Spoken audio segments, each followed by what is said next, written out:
What is the number one thing you can do, independent of anything else, to improve your health and change your life? Find out on this episode of the Lifting Cues podcast. I'm just kidding. I'm not one of those bury the lead type of people. I hate all this hooky shit on the internet these days. It just feels so unoriginal and disingenuous. And honestly, it's just reductionist posts that are generally unhelpful, but you know what? I digress. That can be a whole nother podcast in and of itself. So where was I? Oh yeah. The one thing you can do to literally change your life and completely improve your health, independent of anything else. It is just one thing. And this being the Lifting Cues podcast, you can probably guess that that one thing is strength training. Now, this is not just going to be a podcast about how you look or the numbers that you can put up on the platform. Those are all parts of strength training. Those are reasons that we get into it, but that is not the reason that we stay in it. And those are definitely not the reasons that it is number one for our health and our longevity in general. And I know what some of you might be thinking. What about my diet, my sleep, my mental health, doing meditation? What about cardio? I hear about all of these things online all of the time too.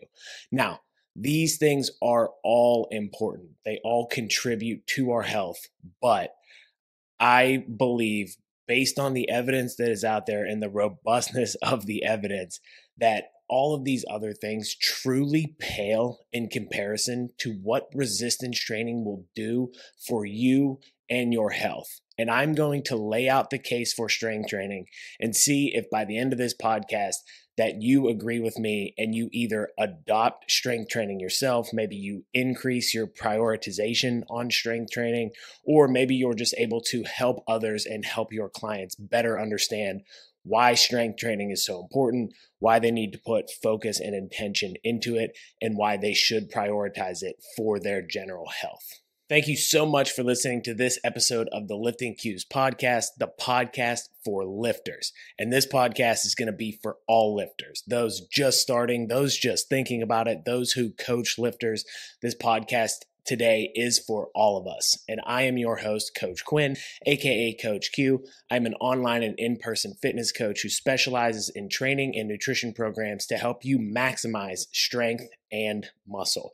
I've been a lifter for over half of my life, and now in my 30s, I've begun the journey to becoming a competitive powerlifter, and I'm going to use all of my personal experience in the gym and in fitness, as well as helping real people get real results to give you all of the cues and answer all of your cues to help you reach your strength and physique goals.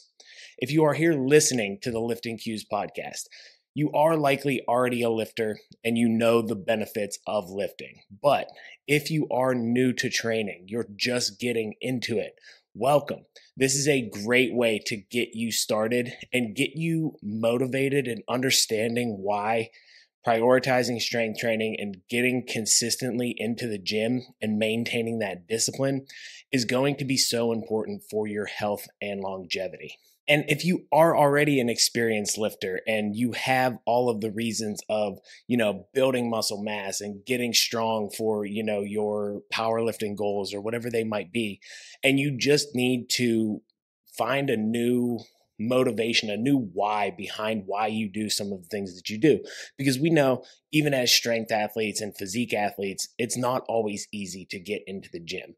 So having this reminder of what the strength training is truly doing, not just for us in this moment and, what we want to accomplish physically, but all of the benefits to our health long term, all of the benefits to our health mentally.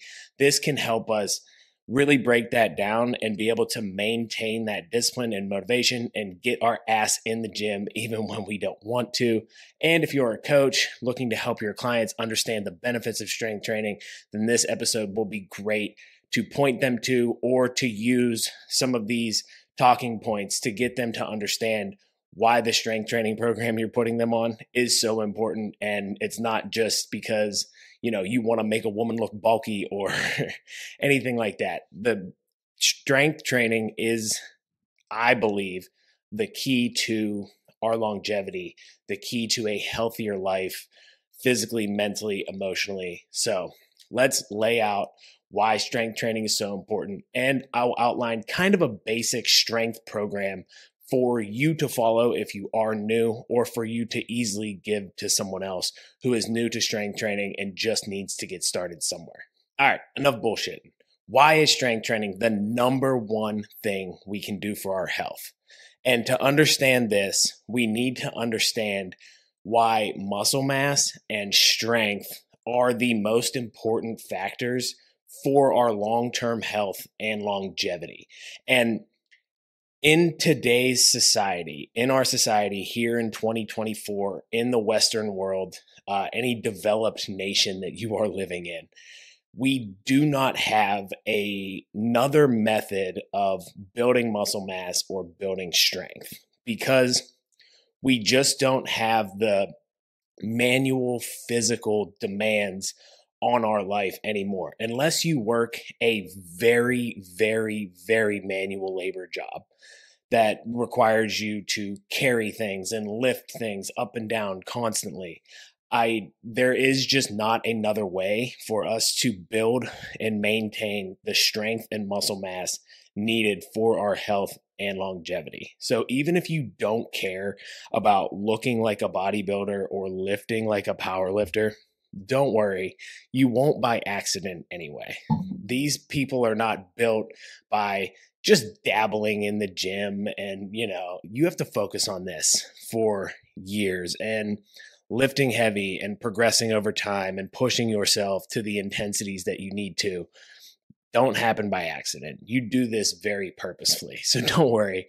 Just because you start strength training, I promise you won't just look like a bodybuilder or lift like a power lifter.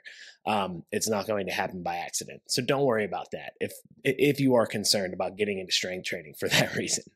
But even if you don't care about those things, you should care about your muscle mass and your strength. Let me explain to you why. And I'm going to start with strength. I think strength is it's a little bit more basic. There's a little bit more that goes into, I think, muscle mass. But when we're talking about how strength is going to affect our life, I think it's a little bit easier to understand. It is not hard to find numerous studies where high levels of strength are associated with better health outcomes and better function later in life. And the inverse of that is true. Low strength is associated with worse health outcomes and obviously worse function in life. I think this makes a lot of sense intuitively. Our strength determines our ability to move through daily life. So everything we do is producing force against the outside world. And that is what strength is, producing force against an external resistance, whatever that might be. So as basic as just walking around, you are producing force against the ground, walking up and down the stairs, bending over to pick something up. That thing that you are picking up is, an external resistance. Putting an object on a shelf above your head, so an overhead press sort of movement, maintaining balance and avoiding falls, just getting up off the floor. And those are just the basics. That's just basic living. Imagine, you in your 60s or your 70s wanting to be able to do more than just basically live life. These are supposed to be our quote unquote golden years. And we don't want to just barely be able to get by, just barely be able to get up the stairs, just barely be able to get up off the floor. We want to be able to thrive. So if we want to be able to do that, we have to build and maintain as much strength as possible, because all of these things require strength, and anything more than these basic tasks requires more strength. But can't I just stay active? Can't I just do a lot of these things and, I'll be okay? I'll be able to keep doing them throughout life. Yes and no. So the more active you stay, obviously, the better. That is going to be very, very key. But again, when we look at society now in general, There's just not enough stressful situations that we put ourselves in. How often are you lifting very heavy objects up off of the floor?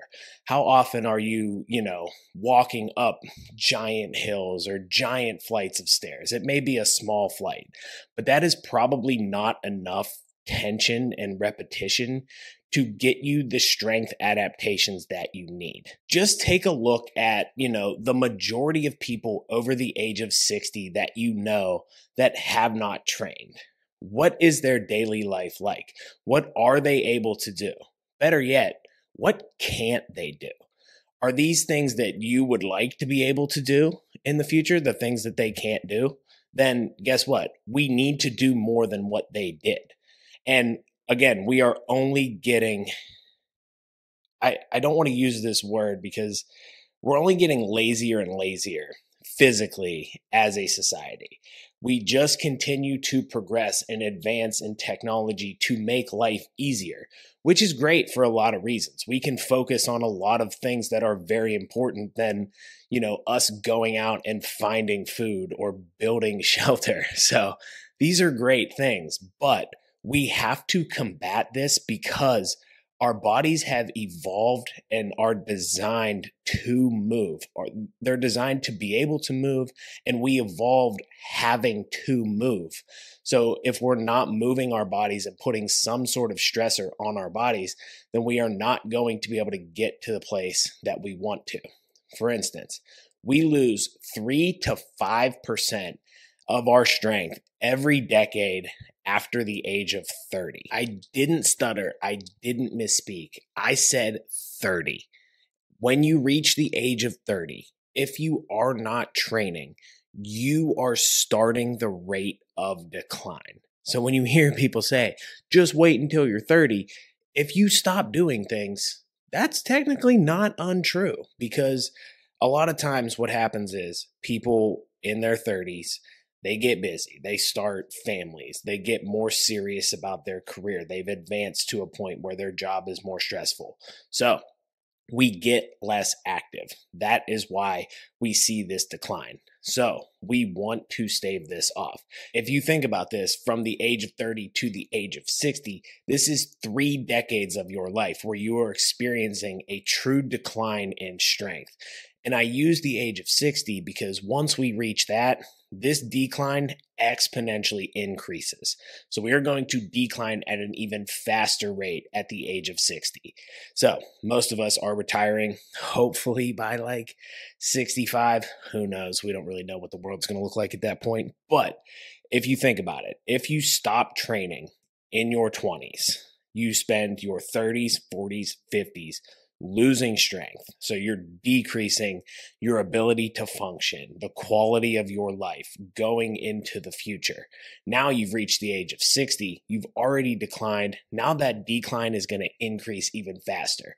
By the time that you retire, what is your function and quality of life going to be? Are we just going to keep going straight downhill, or do we actually want to live out those years doing the things that we want to? It is very difficult for us as human beings to shift to this long-term type of thinking, but I truly believe that this mindset shift is essential for you to maintain the discipline and understand why you are doing what you're doing. Strength training and, getting in the gym every single day and eating healthy every single day can be very difficult because we don't see results quickly.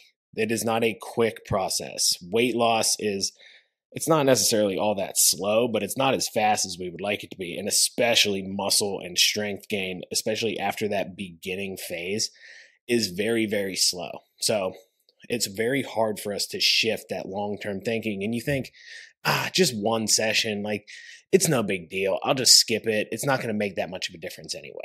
But that only leads to the thinking of, well, I can skip another session and I can skip this week and I can skip this.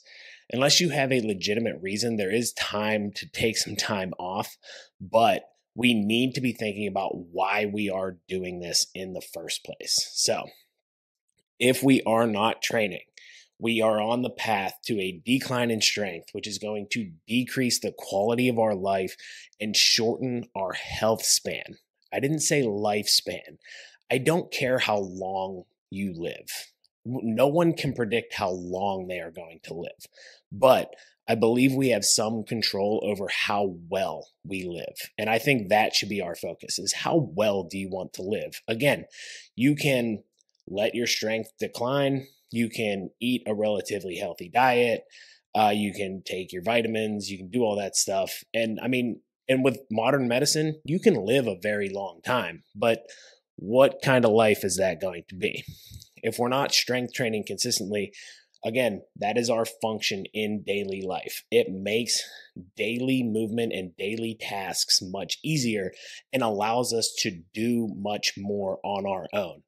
And that is one of the keys to living a longer, healthier life, is to be able to function on your own. Think about the older individuals that you know that can no longer get up and down the stairs. They can't get up out of a chair on their own. They can't get up off the floor if they fall, or they have fallen and they've broken a bone. Now they're in a nursing home. What do we go to nursing homes for? We go there to die. It's going to sound really harsh, but that's how serious this is. And that's how serious I take strength training, is to maintain your function is everything in life. Because think about it. Have you ever known anyone who went to a nursing home and was happier than before they went in, that they lived out their golden years in this one place, in this one room with a small window? Like, that's not how we want to finish out our life. So don't let that be you. So make sure that you are building your strength. Our bodies are designed to move, and movement is essential for our physical, mental, and emotional health. We have to keep this ability for as long as possible. And like I said, the only way I feel to truly do this in honestly the most effective and efficient way. Like, yeah, sure, you can work a bunch of manual labor jobs, but like, how many of those people are living their best life either? Like, every single day you have to wake up. What if I could just strength train 2 to 3 times a week for like 30 minutes to an hour? That sounds a lot better than working a 40, 50 hour week of, roofing or something along those lines. So let's think about that as well. I believe this is not only the most effective, but it's going to be the most efficient for us as well. And think about any time that you've been injured or in pain, or you couldn't move the way you wanted to. What did that do to you mentally and emotionally? It is really, really difficult when you can't move the way that you want to, or when you go to move and you feel pain. So being able to continue to work through that. Sure, will strength training probably come with some nicks and bumps and bruises? Possibly, depending on how you do it, and how well you're able to progress, and what kind of program you're following, and all those kind of things, and whether you can check your ego at the door in the gym. But just making sure that you don't let that become you, because a lot of sedentary people also experience pain. So would you rather be weak and in pain and unable to move, or be able to understand kind of how to push through that pain and how to actually make your body more resilient by making it stronger? The answer is typically to strengthen that area to make it more resilient to pain, rather than to just, curl up in your turtle shell when you feel pain and just hope to God it goes away. How many people do you know that their pain has just gone away? We have to make ourselves better.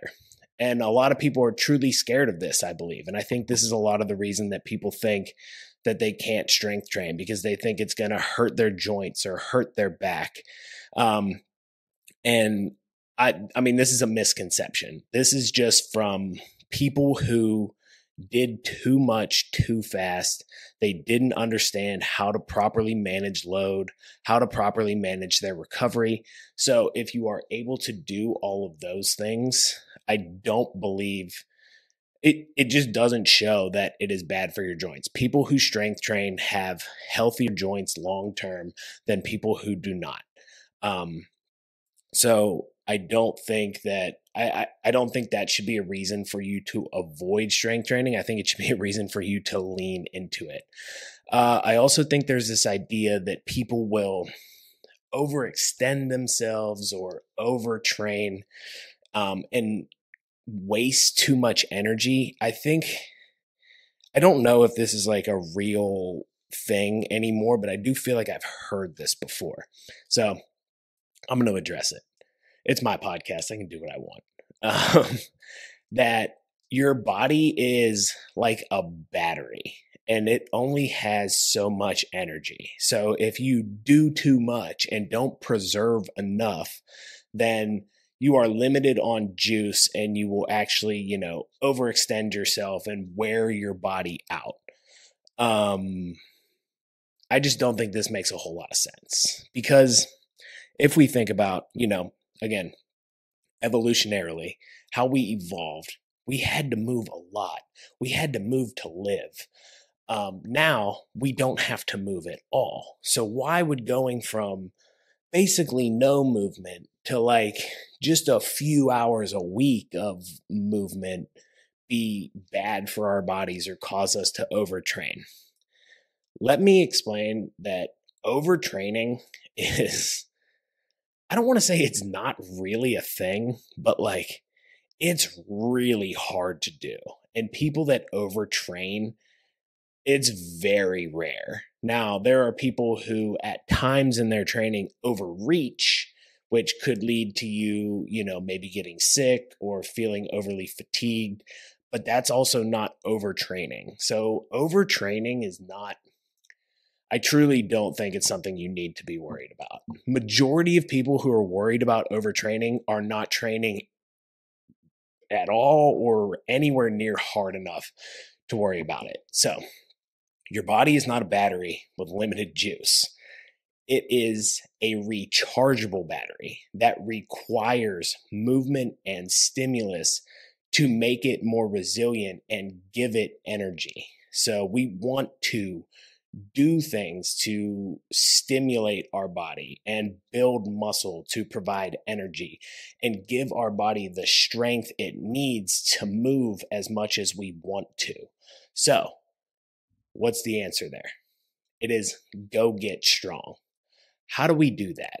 So, when we're focusing on strength training and specifically strength training for longevity and functionality, we want to focus on compound movements, using as much muscle mass as possible to move load because strength requires, moving maximal loads to maximize our strength.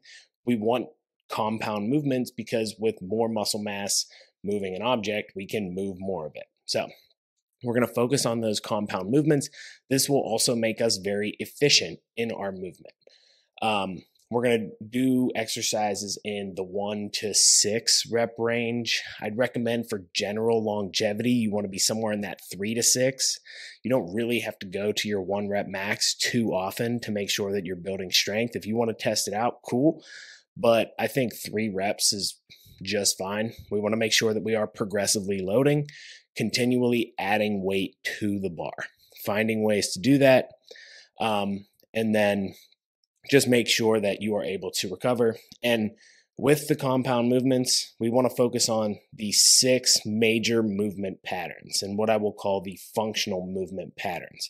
So this is your squat pattern where your knees and hips move at the same time-ish. So, think your barbell back squat, any squat variation, the leg press, the hack squat, Smith machine squat, goblet squat, whatever squat variation, and then your single leg variation. So your split squats, your lunges, those are squat patterns. We want to focus on those. You can see how they are functional, getting up and down out of a chair, walking up and down the stairs, being able to catch yourself from a fall. If you trip and have to put your leg out, to catch yourself in that eccentric squat position. Then there is the hip hinge. Think your deadlift, your RDLs, something where your hips are bending and you are rotating those hips. That is essential for bending over, picking things up off the floor, obviously.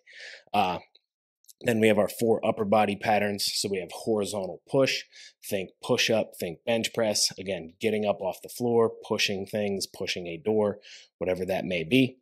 Then we have a horizontal row, think opening a door, pulling straight toward you, being able to use your back. Again, building back and posterior strength will be essential for your longevity and protecting your spine, all of that. Then we have vertical press, so your overhead pressing movements. This again is essential for being able to pick things up overhead and put them in, the overhead compartment on a plane. You have cupboards that are up over your head. You want to be able to maintain that function for as long as possible. And then your pull down, being able to pull yourself up. If you fall into the ground, we need to be able to pull ourselves up. If we're hanging from something for whatever reason, hopefully that doesn't happen, but we want to be able to make sure we can do one freaking pull up to get ourselves up. So building that strength, in that, focusing on that 1, 3, 5, 6 rep range will help us to maximize those loads, progressively overload, and be able to get stronger. Maybe, you need 6 to 15 sets a week to build strength. So get 6 to 15 sets of those movements somehow in your strength training program, and you will maximize your strength. Okay, so what about muscle? Muscle makes you strong, right? Yes, muscle does contribute to strength. Muscle and strength go hand in hand in a lot of ways.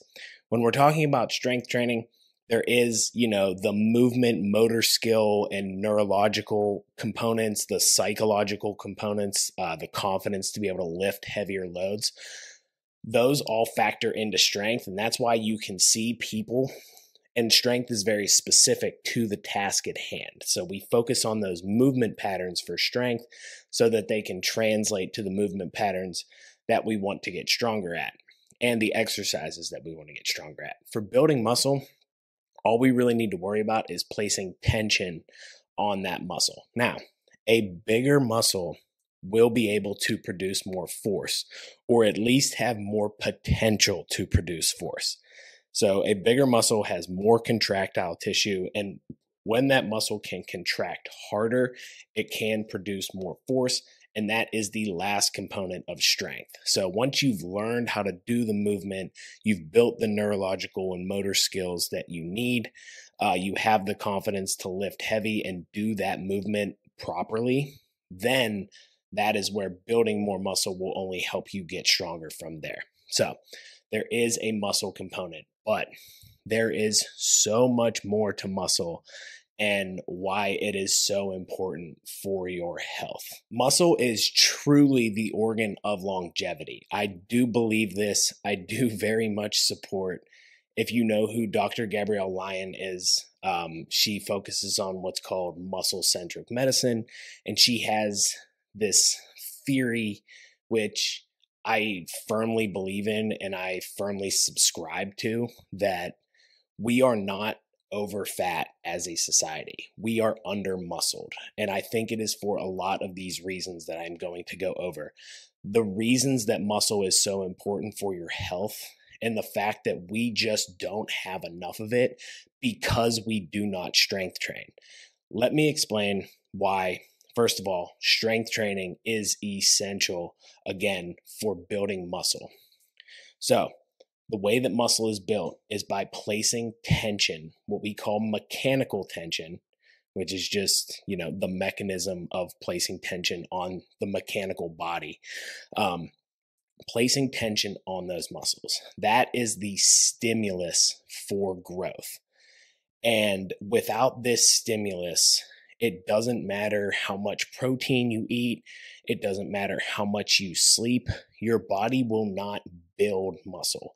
Sure, eating more protein can contribute to muscle maintenance, and getting better sleep and recovering can help you to maintain as much of that muscle as possible. Your body probably won't eat into it as much. So if you have times when you can't train, it's important to do those other things. But without the training, we can't get this stimulus. And there is no other type of training in daily life, again, in 2024, I cannot stress this enough, that is building muscle for you besides lifting weights. We have to continue to lift weights.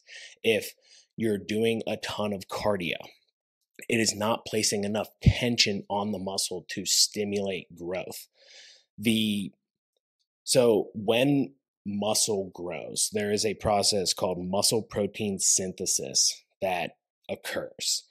And that is the signal for your muscle to absorb amino acids and build more muscle. So this is happening along with muscle protein breakdown constantly. There is a constant battle between these two things.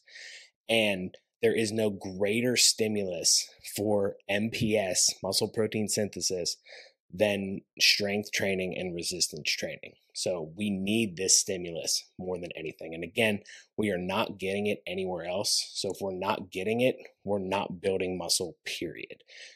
Unless you're taking steroids, which if you're taking steroids, stop listening to this podcast now because, sorry, I don't want to talk to you. I'm just kidding, kind of. But we're going to focus on how to do this as naturally as possible. So strength training is the way. Now, I'm going to talk about one other thing that is not actually muscle, but it does relate to muscle mass. So that is building strong bones. You probably have heard that strength training increases bone density. And now, this is very true. How does this happen? So when you place tension on a muscle and it stretches out, it pulls on the tendon, which is attached to the bone, which pulls on your bone, which allows your bone to move around your joint. That's how the body moves. So when we place that tension and it pulls, everything pulls against that bone, it gives the bone the signal that it needs to be stronger because there is more tension pulling on it. So as we build more muscle and we can produce more force, we can lift heavier loads. And as we progressively overload, we put more and more tension on that muscle, which puts more and more tension and stress, I'll say, probably on that bone, which causes it to get stronger. So that is an essential way to improve our bone density and improve our long-term bone health that other forms of exercise just don't place enough tension. Sure, maybe, running and walking can help your lower body a little bit, but again, it's not placing the kind of tension that is necessary. Plus your upper body bone density is not getting the work that it should need. So we need to make sure that we build strong bones, especially if you are a female. Perimenopausal and menopausal women really, really struggle with their bone health. Bone density is one of the things that will decline the fastest.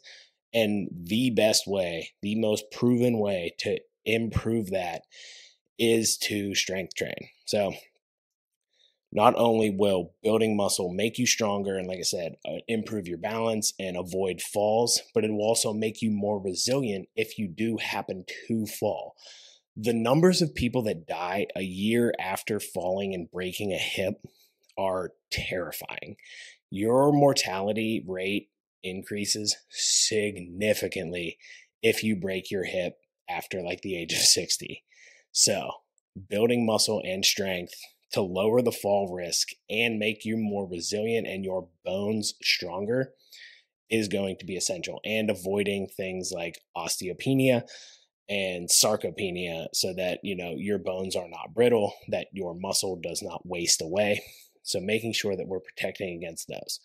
So outside of just function and bone health, what else does muscle do? Because you kind of alluded that it does a lot. So yes, there is a huge metabolic component to muscle mass as well. You've probably heard that increasing muscle mass increases your metabolic rate. And you've probably heard this from, people online who are trying to convince you to strength train, or, the trainer at the gym that you talk to that said, oh, you'll burn more calories if you build more muscle. This is technically true. So I don't want to say that we are lying. I'm sure I've said this as well. I've told people this.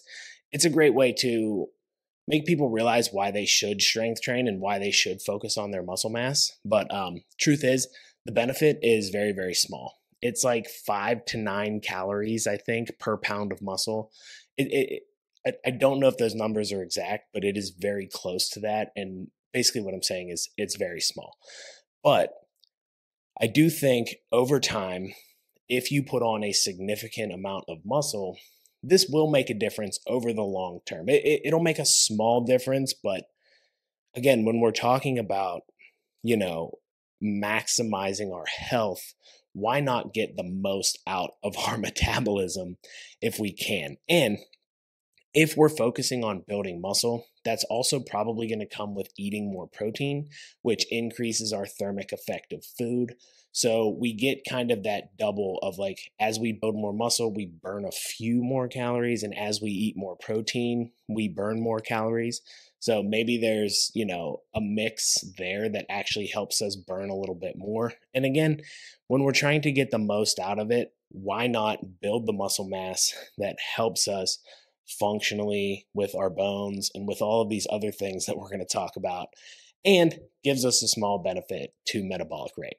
I think the biggest contributor to your metabolic rate, though, is just your ability to function and move well. And if you have more muscle, you have more energy and better ability to move. So your body will be able to do more. You'll be likely to feel more confident in doing more and want to do more. So that will just lead to you being more active and burning more calories overall. Plus, with a consistent strength training plan, we are, being active, burning calories there. That is not the goal of strength training, but a consistent routine is very, very key to weight loss maintenance. People that actually lose weight and keep it off, while it's a relatively small number, the number that do always maintain some kind of consistent activity routine. So making sure that you can do that and making that part of your life is another reason that the metabolism gets faster. And the actual process of recovering from strength training exercise and building muscle and repairing your muscles does burn calories as well. So you will burn maybe a few more calories throughout the day as opposed to cardio, but cardio is going to burn more calories in the moment. So that's really the actual calories out portion of building muscle. That's why it is important. It does help in some ways, but I actually want to focus elsewhere because I think there's more benefit outside of even that is really, really huge for our longevity and our health. And the first one is going to be blood sugar control. So you can think of your muscles as what I've heard called your metabolic sink.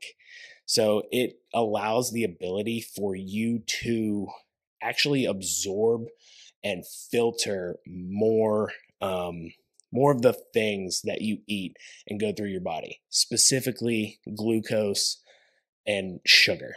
So glycogen is the storage form of glucose. So when you eat any type of sugar, it breaks down into glucose, goes into the liver, and then the liver disperses that into the body. Or the sugar goes into the liver, then turns into glucose. Either way, glucose ends up in your bloodstream.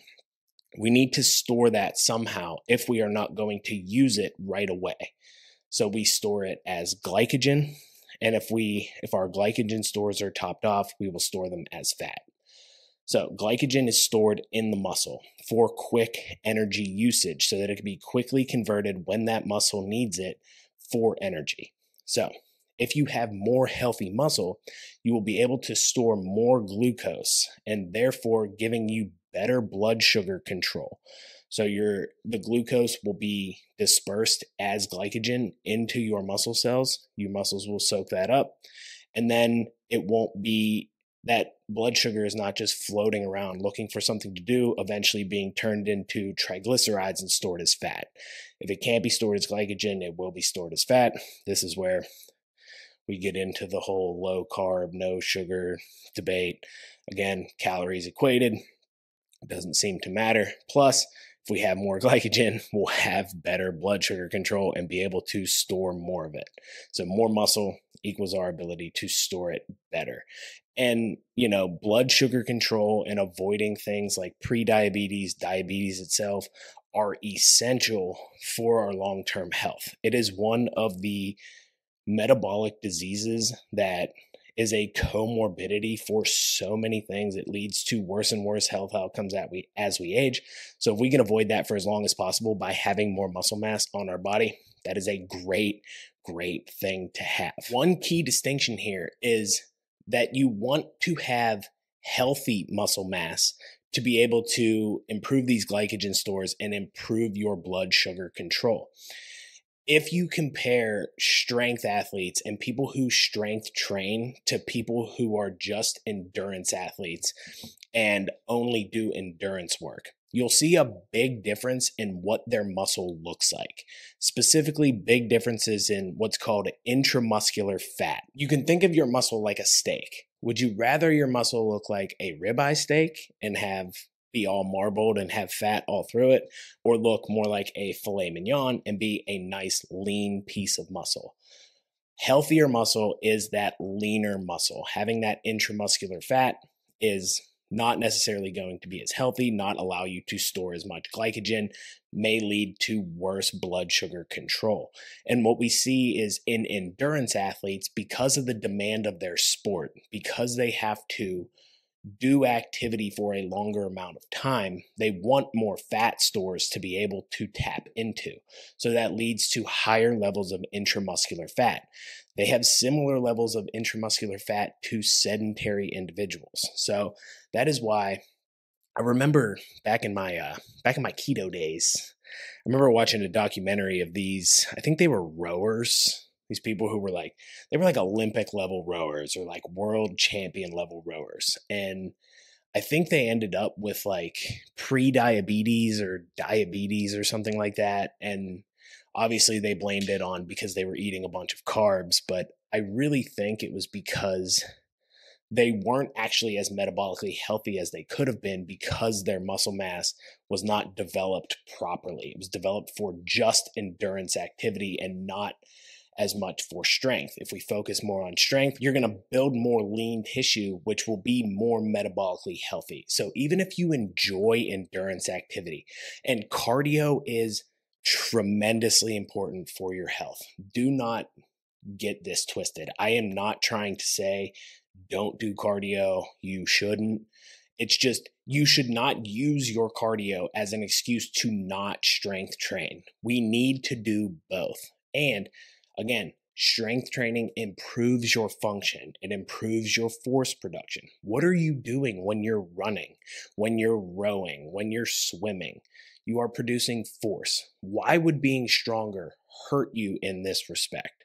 So don't just not strength train because you are this endurance athlete. It will only help you, and we don't need a ton of strength training outside of our endurance work to build this strength and build this muscle and build this ability to produce force because we are so active. So make sure you are focusing on it, not just for your function, but for your metabolic health as well.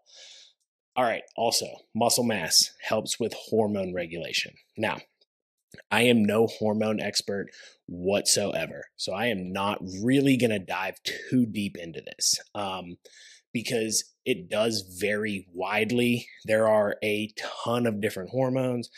And like I said, I am not the expert on this, but let me explain to you what I understand about controlling our hormones and what building muscle and strength train does specifically for your hormones. The best way to get your hormones under control and make sure that you have healthy levels is to align your entire lifestyle. I'm sure you will see somewhere on social media what do I want to call this person? Some bro trainer or some guy who says he specializes in training dads or whatever, telling you that, compound movements and deadlifts and squats they build more testosterone. This isn't true. Because you're equating an acute outcome with a chronic condition, or acute versus chronic. Yeah. Basically, what you're doing is, yes, when you lift weights, it is an anabolic process. There's an anabolic response, which comes with an increase in testosterone. They see when you do heavy compound lifts that testosterone is higher. But again, this increase does not last. This is an acute response to training. That is not the same thing as boosting your testosterone. So if anyone tells you that this lift or this type of training builds more testosterone or is better for your hormones, I think they're either misguided or they're just straight up lying. But I'll go with misguided because I don't think most people are just straight up lying. At least I hope not. But what's been shown is basically if you want your hormone levels to be under control or in the normal range, or you want to, get your hormones under control, it takes an entire lifestyle alignment. So training, movement, cardio, your nutrition, your sleep, your stress management, all of this, etc., comes into play and needs to come together if you want to, say, raise your testosterone levels or control your cortisol, whatever hormones you're trying to get under control or whatever. But again, that all starts, part of that alignment is strength training and building muscle, because muscle does release hormones. Also, training and contracting your muscles releases endorphins. So after a training session, you will feel happier, you will feel better. There are hormones that are released for some appetite control. It's been shown that people are better able to control their appetite on average when they strength train, but this can vary widely. So I don't like to necessarily say that, because for me, I get starving after I strength train, but maybe that's just me. Maybe I'm just always hungry. I don't know, but there are hormonal responses to that as well. And when we're trying to build this lifestyle overall, it all starts with training. And in my opinion, as I've tried to lay out, strength training and building muscle. So if we're able to do that, we're able to build muscle, be more metabolically healthy, be stronger, be more active. That is a great start to controlling hormone levels and getting those under control. So that helps. And the last thing that muscle does is it actually improves our immune system. Training actually provides an immune response, which is great, obviously, for your building up your immune system. Also, it helps with things like, I'm going to use a buzzword here, autophagy. A lot of people make a big deal about autophagy in the fasting community, but actually exercise shows very similar autophagy to, fasting. So if you just exercise more, this is going to get rid of those dead cells, get rid of waste, kind of, oh boy, I'm using a lot of buzzwords here. Cleanse your body. Oh God, I feel cringy just saying it. But basically, get rid of some of that waste, get some of that out of your body. So exercise really helps with that. So we are becoming more resilient to the world in general. We're more resilient to bacteria. I think, different types of disease. We're more resilient to the world around us because we can produce more force. We have better balance. We can fight gravity better. We're fighting against falls. We're more resilient if we do fall. We are just stronger in general. So that is why strength training and building muscle specifically can really, really help you in this way. So how do we actually build muscle? We talked about building strength. Now, you can build strength and muscle at the same time. You can build muscle at those low rep ranges. However, you do have to train at very high proximities to failure to maximize the tension on the muscle. So if you're doing a set of 3 that is close to failure, you're going to be using significantly heavy loads. And we need to do more sets to get more tension on the muscle. So you're going to be doing more sets with very significant load, which may be hard to recover from some of those big compound exercises. So we do want to focus those compound exercises for strength, maybe keeping the intensity back a little bit. And then when we train for muscle, make sure that we are really pushing that intensity, but we're going to bump it up to like the 6 to 12 rep range so that we can get close to failure with a weight that we feel more comfortable with and we're better able to recover from. Like I said, we want to get more sets, probably 10 to 20 per muscle group that we want to grow per week. Pick exercises that you like, pick exercises that you enjoy. When you're doing that much volume and when you're pushing that hard to failure, you want to feel very comfortable pushing that hard, and you want to enjoy the workout when you go into the gym. Be ready to push hard, be excited to do those exercises, and then make sure that you can recover from them. So if we're picking all compound exercises with the barbell to build muscle, that's going to put a little bit more stress on the body. It's going to be a little bit harder to recover from. So maybe we pick some more isolation exercises, and then make sure again that we are progressively overloading, either in weight, in reps. We can do, different ranges of motion, making sure we're getting more length, biasing to lengthened exercises, and continuing to progress that way. And then do it consistently for years. That's really the biggest thing, is if we are training hard, we are training consistently, and we are training all of the muscle groups that we want to grow and all of the major movement patterns, we're probably going to be well on our way. You're 99.9% of the way there. If you can train really hard for years consistently, and when I say consistently, I mean 2 to 3 times a week. That's all I'm really asking for, to get all these benefits that I talked about. Now, if we want to get to, the point where we're a fitness influencer, or we're on a bodybuilding stage, or we're on the powerlifting platform, sure, it's going to take a little bit more. But I'm not asking you guys for a lot. So if you're asking yourself, you're not convinced still at this point, like, can't I just do my cardio? I like doing cardio. Yes, please keep doing your cardio. Don't stop doing cardio, but do not strength train just to make sure you can get more cardio in. If you can do cardio 6 days a week, you can strength train 2 or 3 of those, still do cardio 3 to 4 days a week, and get all of the benefits and more, because you'll have more muscle mass. You'll be metabolically healthier. You will be stronger for a longer period of time.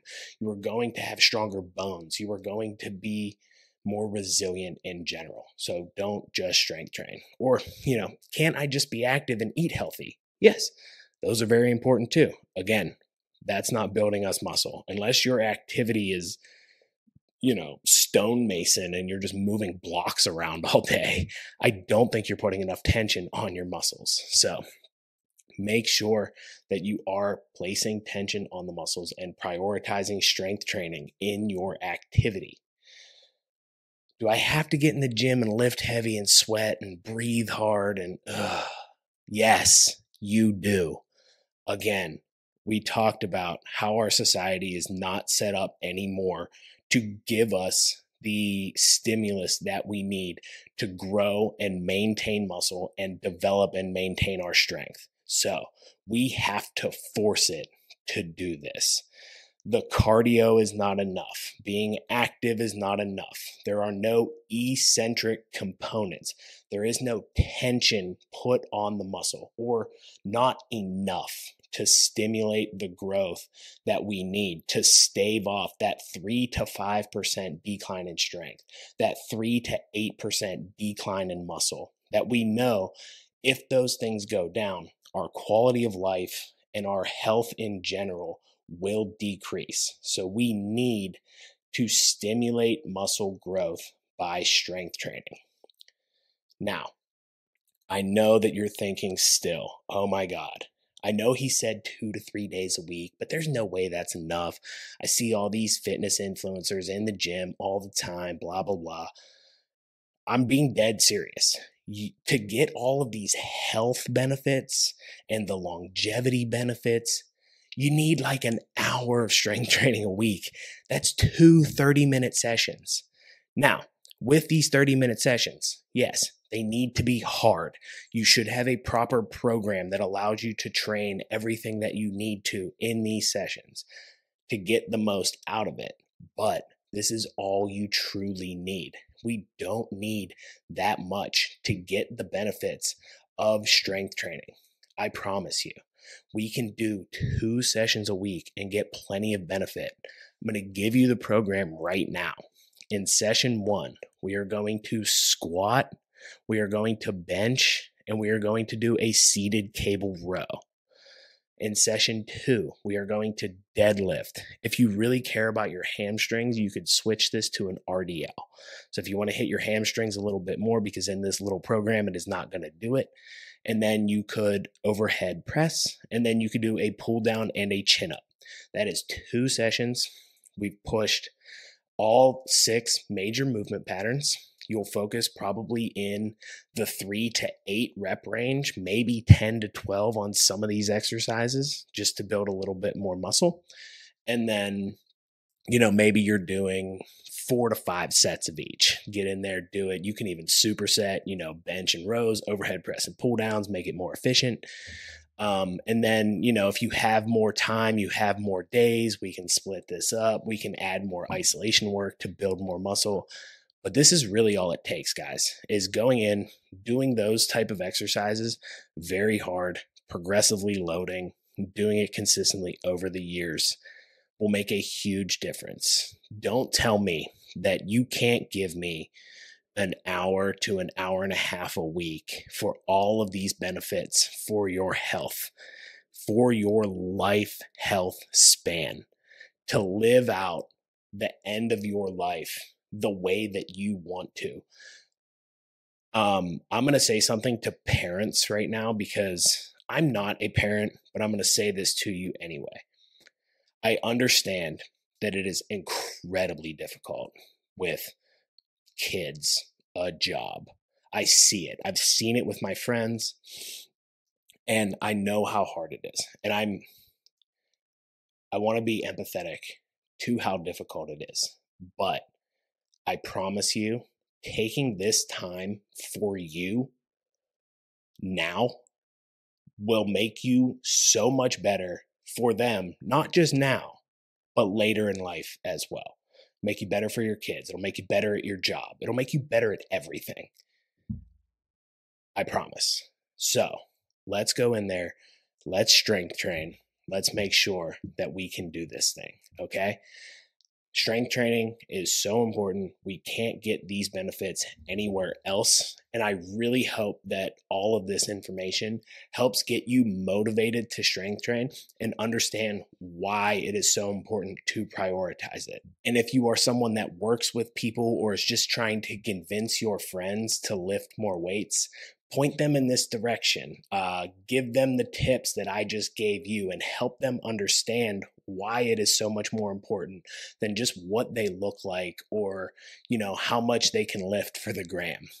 So share this. If you enjoyed this episode, please like, rate, subscribe, leave a review wherever you get your podcast. Follow me on Instagram at CoachQ_fitness for more content and to let me know what you thought of the podcast, this podcast, any of the past episodes that you've listened to, and ask me your lifting cues. This is the Lifting Cues podcast. I do want to answer your questions here on the pod. So until next time, lifters, get out there and strength train.